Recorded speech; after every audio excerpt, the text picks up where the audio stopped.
यह प्रश्न हर किसी के मन में आता है कि केदारनाथ मंदिर का निर्माण किसने और किस उद्देश्य से किया।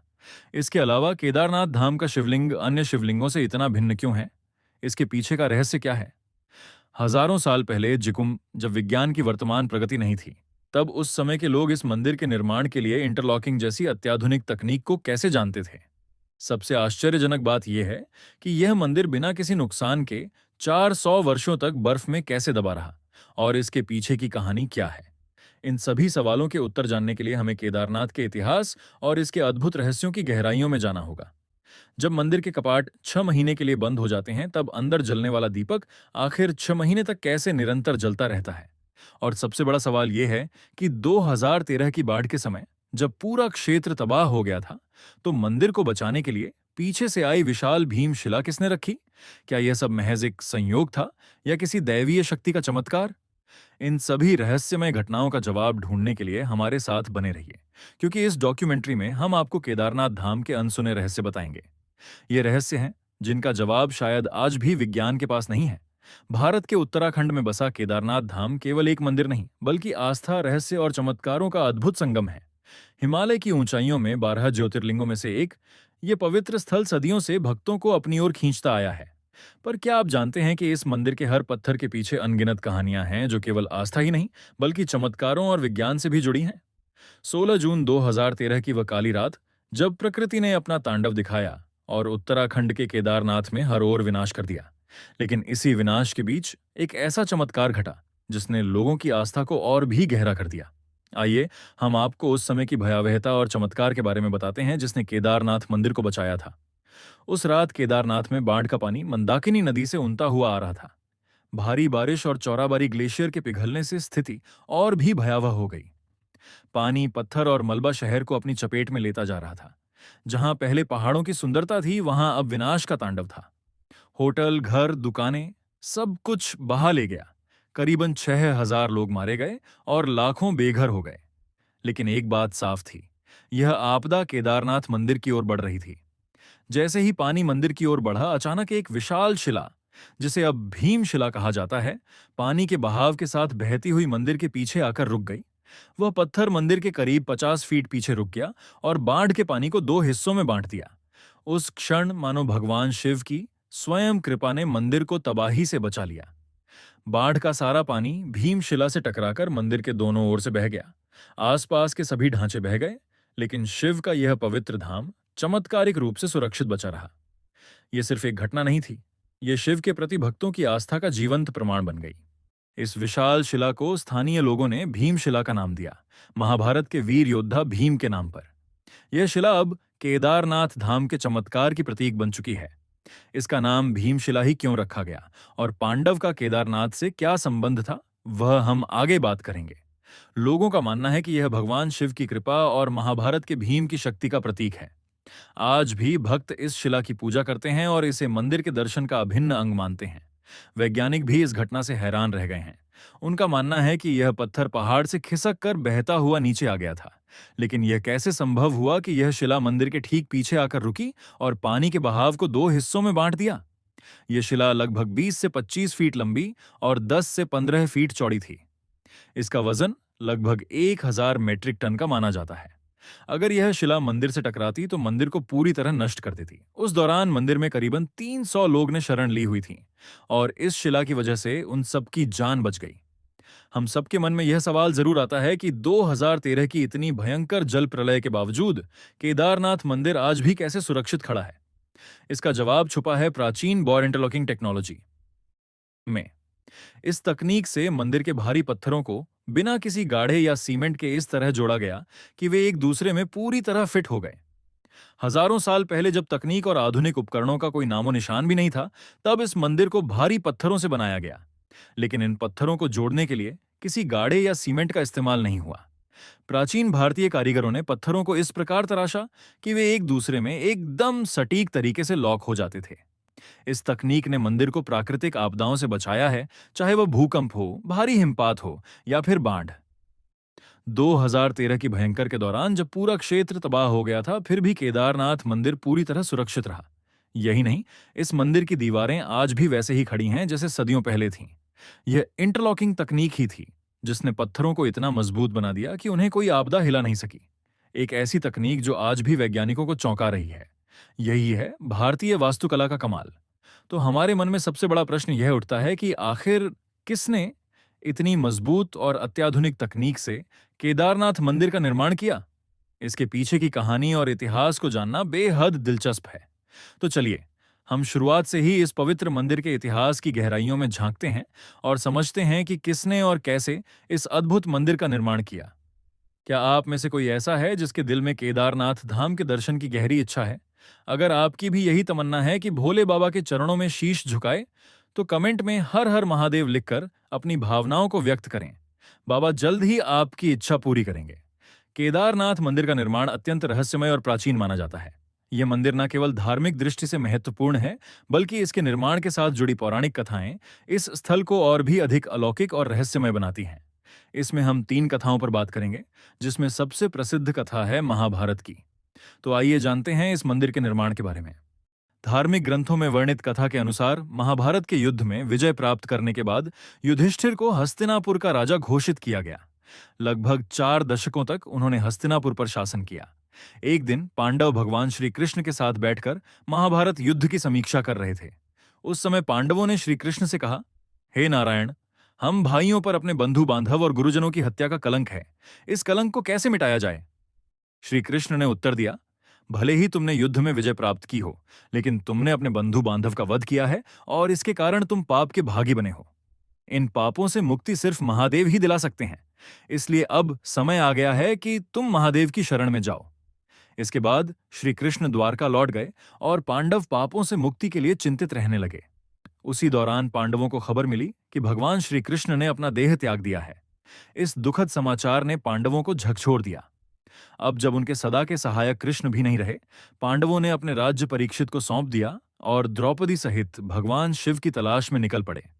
सबसे पहले पांडव काशी पहुंचे, लेकिन वहां भोलेनाथ के दर्शन नहीं हुए।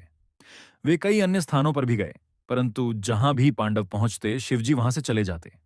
इस खोज में वे एक दिन हिमालय तक आ पहुंचे। तब भगवान शिव ने पांडवों को आता देख नंदी का रूप धारण कर लिया और पशुओं के झुंड में चले गए। भगवान शिव को पाने के लिए भीम ने एक योजना बनाई। उन्होंने विशाल रूप धारण कर अपने पैर केदार पर्वत के दोनों ओर फैला दिए, ताकि कोई भी पशु उनके पैरों के बीच से निकल सके। लेकिन नंदी रूपी भगवान शिव ने ऐसा नहीं किया। तभी भीम ने नंदी को पहचान लिया और पकड़ने का प्रयास किया, लेकिन शिवजी धरती में समाने लगे। भीम ने उनका पिछला हिस्सा पकड़ लिया। भगवान शिव पांडवों की भक्ति से प्रसन्न हुए और उन्हें दर्शन देकर उनके पापों से मुक्त कर दिया। तभी से भगवान शिव यहाँ नंदी की पीठ के रूप में पूजे जाते हैं। इसी वजह से केदारनाथ का शिवलिंग बाकी शिवलिंग से अलग है। ऐसा कहा जाता है कि जब भगवान शिव ने पांडवों को उनके पापों से मुक्त किया और उनका प्रायश्चित स्वीकार किया, तब पांडवों ने केदारनाथ मंदिर का निर्माण करवाया। ये भी कहा जाता है कि भगवान शिव का शरीर पृथ्वी के अलग अलग हिस्सों में प्रकट हुआ, जिससे पंच केदार की उत्पत्ति हुई। भगवान शिव का मुख नेपाल के पशुपतिनाथ मंदिर में, भुजाएं तुंगनाथ में, मुख रुद्रनाथ में, नाभि मध्य महेश्वर में और जटाएं कल्पेश्वर में प्रकट हुई। यही 5 स्थान पंच केदार के रूप में पूजित हैं। केदारनाथ को पंच केदार में सबसे प्रमुख माना जाता है, क्योंकि यहाँ भगवान शिव के पीठ रूप की पूजा की जाती है। अगर आप पंच केदार के बारे में एक विस्तृत डॉक्यूमेंट्री देखना चाहते हैं, तो कमेंट में हमें जरूर बताएं। हम आपको अगली डॉक्यूमेंट्री में इस रहस्यमय यात्रा पर जरूर ले चलेंगे। केदारनाथ मंदिर निर्माण का दूसरा सबसे पुराना और महत्वपूर्ण पौराणिक संदर्भ भगवान विष्णु के अवतार नर नारायण ऋषि की तपस्या से जुड़ा हुआ है।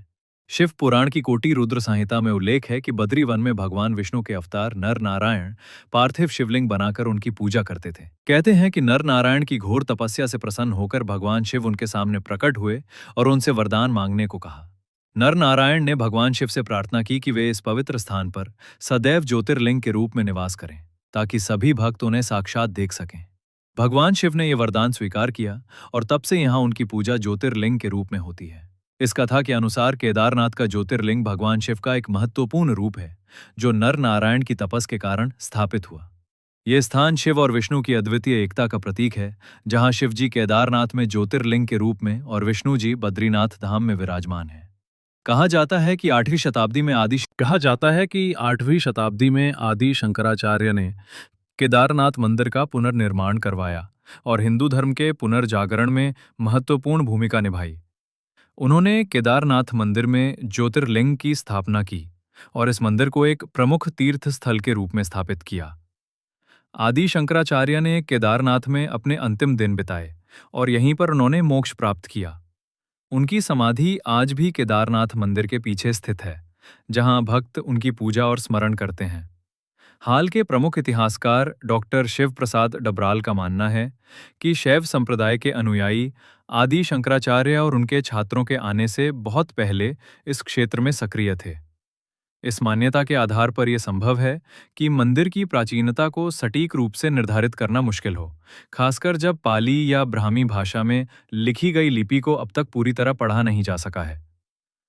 मध्य प्रदेश के ग्वालियर राज्य में पाए गए एक पत्थर के शिलालेख से ये पुष्टि होती है कि मालवा के राजा भोज, जिन्होंने कहार 77 से 2099 ईस्वी तक शासन किया था, वो केदारनाथ मंदिर के निर्माण के लिए जिम्मेदार थे। इस दावे का समर्थन एपिग्राफिया इंडिका खंड 1 नामक ग्रंथ से भी होता है। यह शिलालेख एक महत्वपूर्ण प्रमाण है जो राजा भोज के समय के दौरान मंदिर के निर्माण का संकेत देता है। साल 1828 के अनुसार केदारनाथ मंदिर का एक बड़ा हिस्सा पत्थर से निर्मित है, जिसमें सोने का मलमा चढ़ा हुआ एक टॉवर गर्भगृह की छत पर मौजूद है। मंदिर के सामने पंडों के पक्के मकान तीर्थयात्रियों के ठहरने के लिए हैं, जबकि पुजारी या पुरोहित भवन के दक्षिणी ओर रहते हैं। इस विवरण के अनुसार मंदिर का वर्तमान ढांचा अपेक्षाकृत नया है, जबकि पुराना भवन गिरकर नष्ट हो चुका था। आपको क्या लगता है, केदारनाथ मंदिर कितने साल पुराना हो सकता है और इसका निर्माण किसने करवाया होगा? आपकी राय कमेंट्स करके हमें जरूर बताएं ताकि आपके तर्क और विचार भी लोग देख सकें। अब हम आपको एक ऐसे अध्याय में लेकर जा रहे हैं जो आपको हैरान कर देगा। यह केदारनाथ धाम के इतिहास का वह हिस्सा है जब यह भव्य मंदिर 400 साल तक बर्फ में दबा रहा और फिर भी सुरक्षित बचा रहा। यह कैसे संभव हुआ?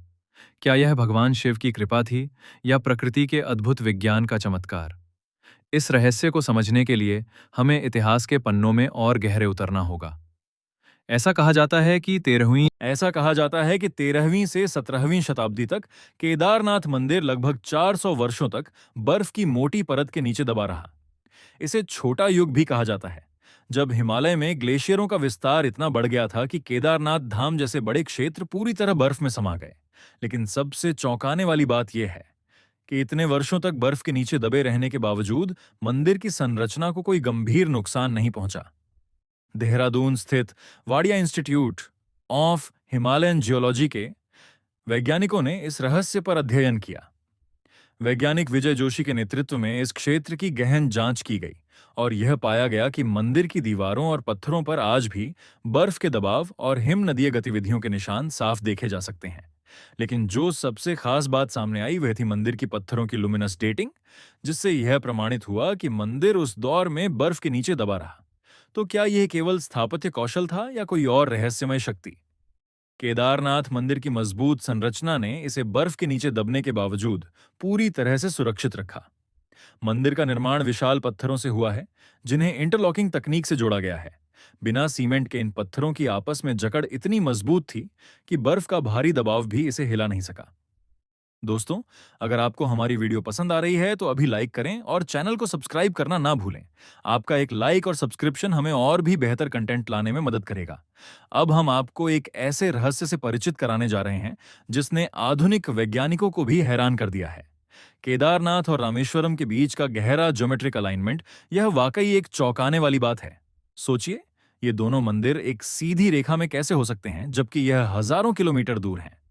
जब आप इस रहस्य के बारे में जानेंगे तो हैरान रह जाएंगे। यह प्राचीन भारतीय ज्ञान और वास्तुकला का एक अद्भुत उदाहरण है जिसे आज की आधुनिक दुनिया में समझना कठिन है। क्या आपने कभी सोचा है कि केदारनाथ और रामेश्वरम जैसे मंदिर कैसे एक ही रेखा पर हो सकते हैं? यह रहस्य न सिर्फ श्रद्धालुओं को बल्कि वैज्ञानिकों को भी हैरान कर चुका है। उत्तराखंड के केदारनाथ और दक्षिण भारत के रामेश्वरम ज्योतिर्लिंग 79 डिग्री देशांतर रेखा पर स्थित हैं। लेकिन यही नहीं, इनके बीच 5 और शिव मंदिर हैं जो सृष्टि के पंचतत्वों जल, वायु, अग्नि, आकाश और धरती का प्रतिनिधित्व करते हैं। अब सोचिए, हजारों साल पहले जब उपग्रह तकनीक या जीपीएस जैसी कोई आधुनिक तकनीक नहीं थी, तब भी हमारे प्राचीन वास्तुकार ने इतनी सटीकता से इन मंदिरों को एक सीध रेखा में कैसे स्थापित किया? ये जानकर हैरानी होती है कि केदारनाथ और रामेश्वरम के बीच 2383 किलोमीटर की दूरी है और इन सातों मंदिरों का एक ही रेखा में होना महज संयोग नहीं हो सकता। इन मंदिरों की स्थापना 1500 से 2000 साल पहले हुई थी और वैज्ञानिक दृष्टिकोण से यह एक अद्भुत ज्योमेट्रिक अलाइनमेंट का हिस्सा है। यह सिर्फ धार्मिक नहीं बल्कि ब्रह्मांडी संतुलन की भी एक झलक देता है। यह इस बात का प्रमाण है कि हमारे पूर्वजों के पास गहरे वास्तुकला और भूगोल का ज्ञान था। अब आइए इस अद्भुत 79 डिग्री देशांतर रेखा के बारे में बात करें। इस रेखा पर केदारनाथ और रामेश्वरम के बीच 5 और महत्वपूर्ण मंदिर स्थित हैं: कालेश्वर, श्रीकालाहस्ती, एकम्बरेश्वर, अरुणाचलेश्वर और चिदम्बरम मंदिर। यह सोचने पर मजबूर कर देता है कि कैसे प्राचीन वास्तुकार ने बिना किसी आधुनिक तकनीक के यह सब किया। उज्जैन के महर्षि पाणिनि, संस्कृत विश्वविद्यालय के प्रोफेसर डॉक्टर उपेंद्र भार्गव का भी यही कहना है। यह तथ्य सही है कि यह मंदिर 79 डिग्री देशांतर पर स्थित है। हालांकि इनकी स्थापना अलग अलग समय पर हुई, इसलिए यह कहना कठिन है कि इन्हें किसी विशेष ज्योमेट्रिकल अलाइनमेंट के तहत बनाया गया था। लेकिन एक बात निश्चित है, इन मंदिरों की स्थापना में अक्षांश और देशांतर का पूरा ध्यान रखा गया था और वास्तु सिद्धांतों का सटीक पालन किया गया है।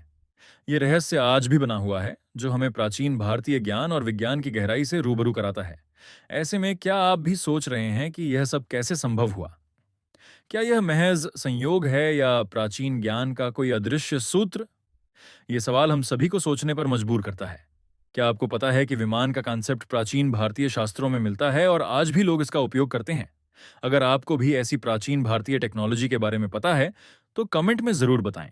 इससे दूसरे लोग भी हमारी प्राचीन तकनीक के बारे में जान सकें। चलो, अब हम केदारनाथ के उस रहस्य की बात करते हैं जो सालों से भक्तों और वैज्ञानिकों को हैरान कर रहा है।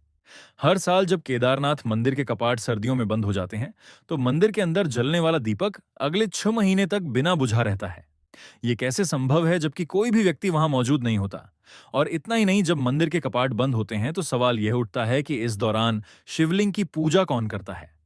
मंदिर के कपाट बंद होने के बाद यह रहस्यमय घटनाएं आज भी लोगों के लिए एक गहरे आश्चर्य का विषय हैं, जिसे ना तो पूरी तरह से समझा जा सका है और ना ही वैज्ञानिक इसका कोई ठोस प्रमाण दे पाए हैं। हर साल सर्दियों में भाई दूज के बाद जब बर्फ की सफेद चादर हिमालय पर फैल जाती है और इंसानों की पहुंच इस ऊंचाई तक नामुमकिन हो जाती है, तब केदारनाथ के कपाट बंद कर दिए जाते हैं। करीब 15 दिन तक यह मंदिर बंद रहता है। पौराणिक कथाओं के अनुसार जब सर्दियों के दौरान केदारनाथ मंदिर के कपाट बंद होते हैं, तब देवता और गंधर्व यहां आकर भगवान शिव की पूजा करते हैं। ये माना जाता है कि जब मंदिर में आम लोगों की पूजा बंद हो जाती है, तब भगवान शिव देवताओं और गंधर्व के साथ यहां निवास करते हैं। जब मंदिर के कपाट बंद किए जाते हैं, तब मंदिर के अंदर एक दीपक जलाया जाता है। ये दीपक बिना किसी देखरेख के पूरे 6 महीने तक अविरत जलता रहता है और जब कपाट फिर से खोले जाते हैं, तब यह दीपक जलता हुआ मिलता है, जैसे मानो उस जगह पर शिव की दिव्यता कभी भी नहीं बुझती। क्या यह सच में किसी चमत्कार से कम है? एक ऐसा दीपक जो इंसानों की अनुपस्थिति में भी लगातार जलता रहता है और वह भी महीनों तक।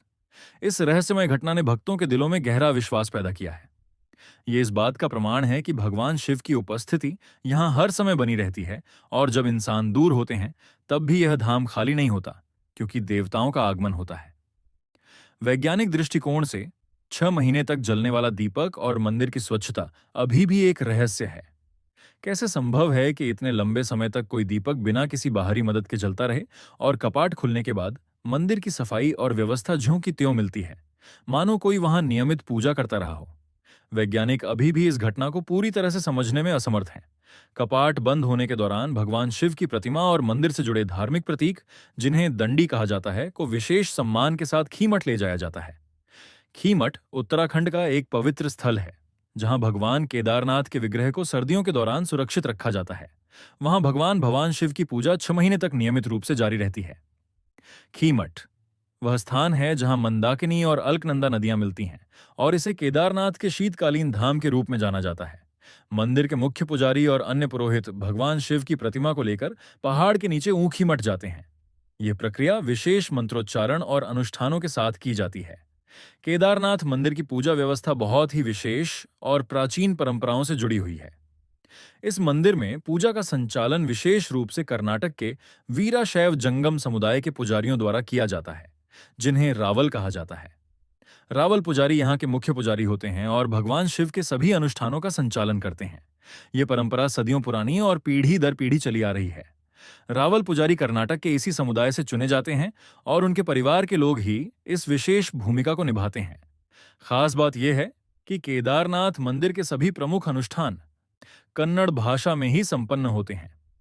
यह परंपरा प्राचीन काल से चली आ रही है और आज भी इसका पूरी श्रद्धा और विधि से पालन किया जाता है। अगर आपको यह डॉक्यूमेंट्री पसंद आई हो तो हमें कमेंट में अपना फीडबैक जरूर बताएं। और अगर आपने चैनल को अभी तक सब्सक्राइब नहीं किया है तो दोस्तों, अगर वीडियो अच्छा लगा तो लाइक करें और सब्सक्राइब करें। आपका राइट साथी।